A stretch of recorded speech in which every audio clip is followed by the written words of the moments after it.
So my name is Kory Bonnell. I am an environmental compliance specialist for a private engineering firm in the Minneapolis area. And my day-to-day job is really to work with construction stormwater and industrial stormwater and municipal stormwater and regulate, basically ensure that any of the facilities or construction sites in the state of Minnesota are not allowing contaminated or dirty water to enter our lakes, rivers, and streams. So really kind of take that environmental approach out into the construction world or out into our municipalities or industrial clientele, just to ensure that they're meeting state requirements, ensure that we are following the Clean Water Act, and that everything that we are doing or regulating is inspected so that we're keeping the environment, at least here in Minnesota, as safe as we possibly can.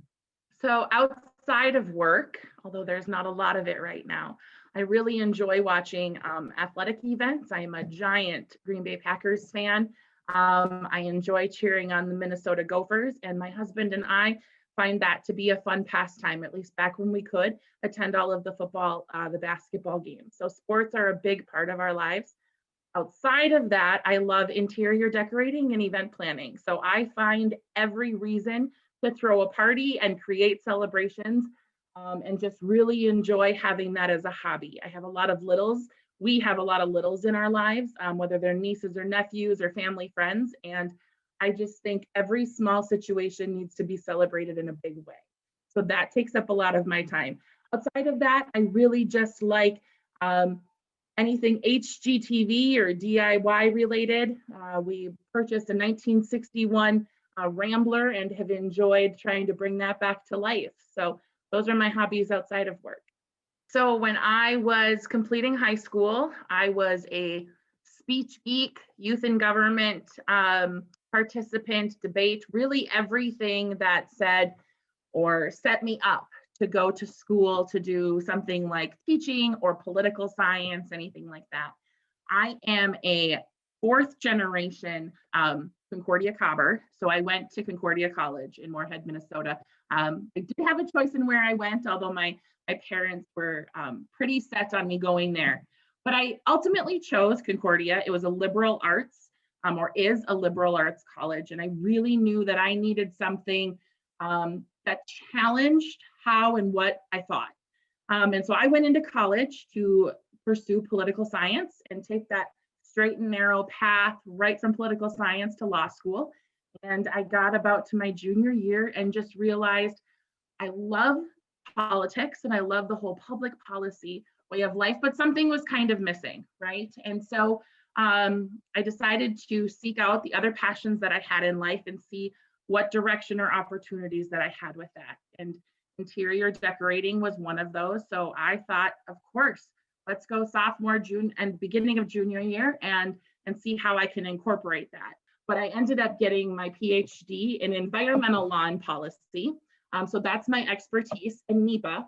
But my dissertation and the extent of my research is actually on high school students and their perceptions of nature or outdoor space.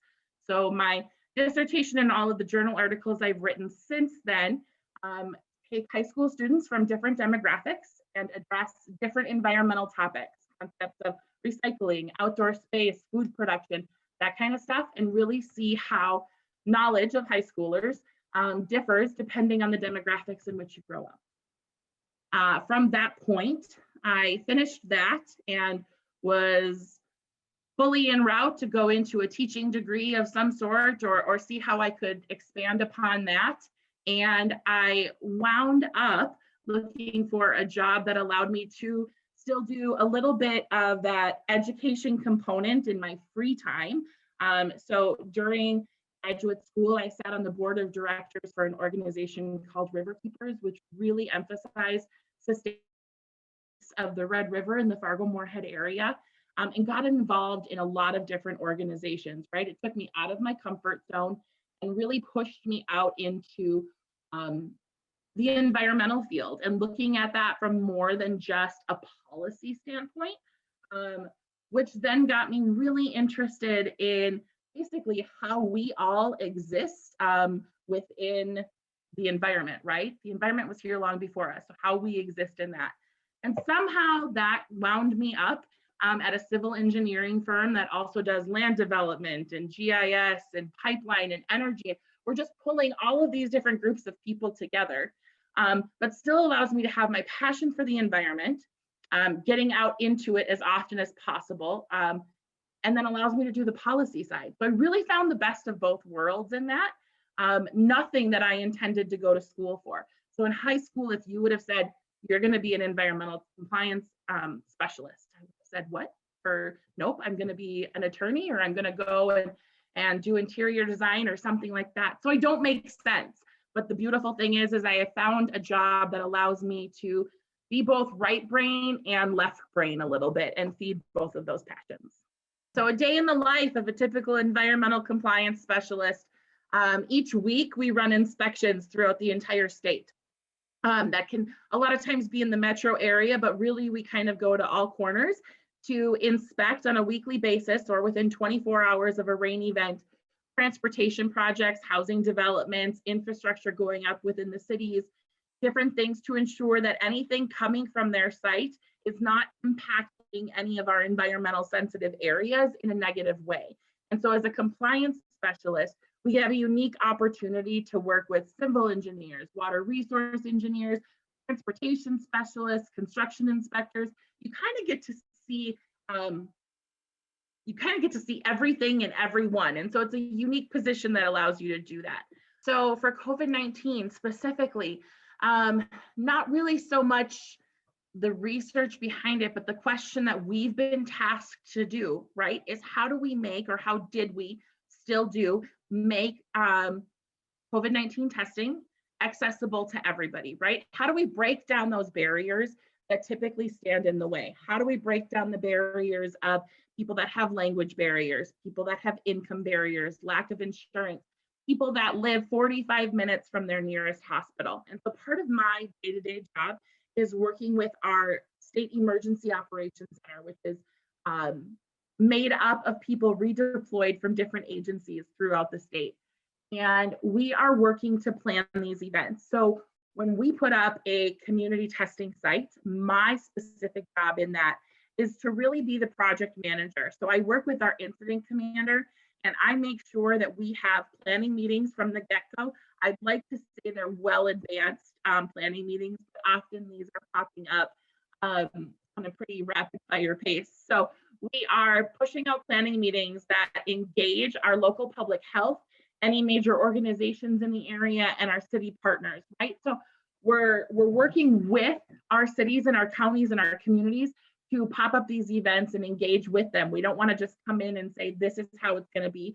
We want to work with the people that we are hoping to develop a partnership with. In every job that I have had, you meet, or you will meet in any job that you have, people along the way that do all kinds of jobs, any roles of jobs, right? And that your ability to network, not necessarily for personal gain, but your ability to be able to basically treat every person like a person, to understand them, ask thought-provoking questions, or actually approach a conversation or a meet and greet or an introduction with anyone very genuinely and authentically will allow you to engage better in your day-to-day life, whether or not you're behind a computer screen, whether or not you're out in the field, whether or not you're doing political science or you're doing environmental, right? You're going to come in contact with people,